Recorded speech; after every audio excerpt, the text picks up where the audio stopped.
Tension societies అన్నీ కలిపి first time మే 14వ తారీఖు 2005 సంవత్సరాన వరల్డ్ హైపర్ టెన్షన్ డే అని స్టార్ట్ చేశారు. అది 2006 సంవత్సరం నుంచి మే 17వ తారీఖు నుంచి కంటిన్యూ అయింది.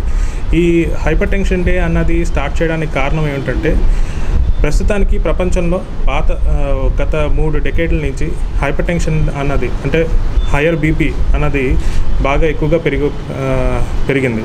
సో దానివల్ల ప్రజల్లో ఈ హైపర్ టెన్షన్ అంటే ఏమిటి అన్న అవగాహన, దేనివల్ల హైపర్ టెన్షన్ వస్తుంది, దాన్ని మనం ఎట్లాగ తగ్గించుకోగలము అని చెప్పి ప్రజల్లో ఒక అవగాహన తీసుకురావడానికి ఈ మే 17వ తారీఖు నుంచి వచ్చే నెల 17వ తారీఖు వరకు వరల్డ్ హైపర్ టెన్షన్ డే అని చెప్పేసి ప్రకటించడం అనేది జరిగింది.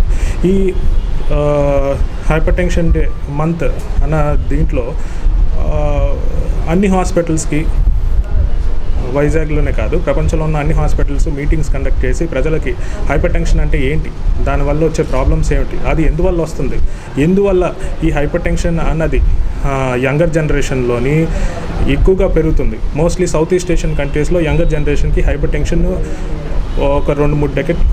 ఒక డెకేడ్ ముందే వస్తుంది. దానికి కారణాలు ఏంటి అని చెప్పేసి ప్రజల్లో అవగాహన తీసుకురావడానికి హైపర్ టెన్షన్ డే అన్నది జరిగింది.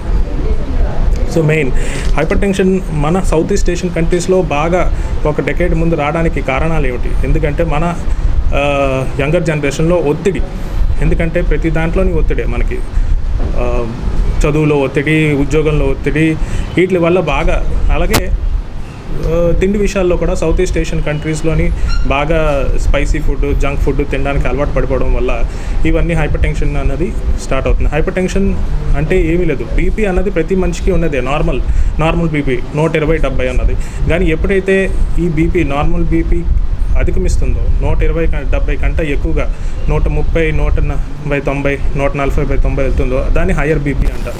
ఇది మోస్ట్లీ ఒక రకంగా ఒత్తిడి పెరిగిపోవడం వల్ల, తర్వాత ఇర్రెగ్యులర్ డైట్ అంటే ఈ జంక్ ఫుడ్ తినడం, తర్వాత ఎక్కువ ఆయిలీ ఫుడ్ తినడం, వీటికి యూత్ బాగా అలవాటు పడిపోవడం వల్ల ఒంటిలోని రక్తనాళాల్లో కొవ్వు చేరిపోవడం వల్ల ఈ బీపీ అన్నది పెరుగుతుంది. దాన్ని అలాగే ఇర్రెగ్యులర్ డైట్, ఎక్కువ జంక్ ఫుడ్ కానీ తింటున్నారు, కానీ పళ్ళు పొలారాలు మీద అసలు ధ్యాస లేదు యంగర్ జనరేషన్కి. దానివల్ల ఈ బీపీ అన్నది వచ్చి, ఈ బీపీ వల్ల రకరకాల జబ్బులు, అంటే గుండెపోటు, తర్వాత పెరాలసిస్, స్ట్రోక్లు, అలాగే ఎన్నో రకాల అంటే జబ్బులు స్టార్ట్ అవుతున్నాయి దీనివల్ల. సో దీన్ని ఎట్లా తగ్గించుకోవాలి? ఫస్ట్ థింగ్, అసలు కారణాలు ఫస్ట్ కారణం స్ట్రెస్, రెండో కారణం ఇర్రెగ్యులర్ డైట్ అండ్ ఒబిసిటీ, బాగా ఎక్కువగా లావుగా పెరిగిపోవడం. నెక్స్ట్ థింగ్ రెగ్యులర్ ఎక్సర్సైజ్ లేకపోవడం. థర్డ్ థింగ్ హెరిడిటరీ, అంటే పూర్వీకుల దగ్గర నుంచి మనం వీళ్ళకి రావడం. ఇవన్నీ అరికట్టుకోవాల్సిన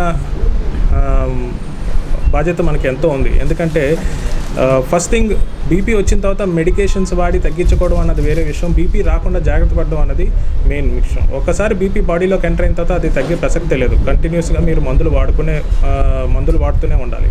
అలా కాకుండా బీపీ రాకుండా జాగ్రత్త పడితే ఇంకా మంచిది. As we say like prevention is better than cure. ఆ ప్రివెన్షన్ ఎట్లాగా? ఫస్ట్ ఒత్తిడి తగ్గించుకోవడం, మెడిటేషన్స్ ఇవి చేసుకుని, నెక్స్ట్ తిండి జాగ్రత్తలు తీసుకోవడం, లో అమౌంట్ ఆఫ్ సాల్ట్ తినడం, తక్కువ జంక్ ఫుడ్ తినడం, ఎక్కువ ఎక్సర్సైజ్ చేయడం, తర్వాత ఎక్కువ పళ్ళు పలహారాలు తినడం, వీటి వల్ల బీపీ తగ్గించుకునే ఆస్కారం ఎంతైనా ఉంటుంది.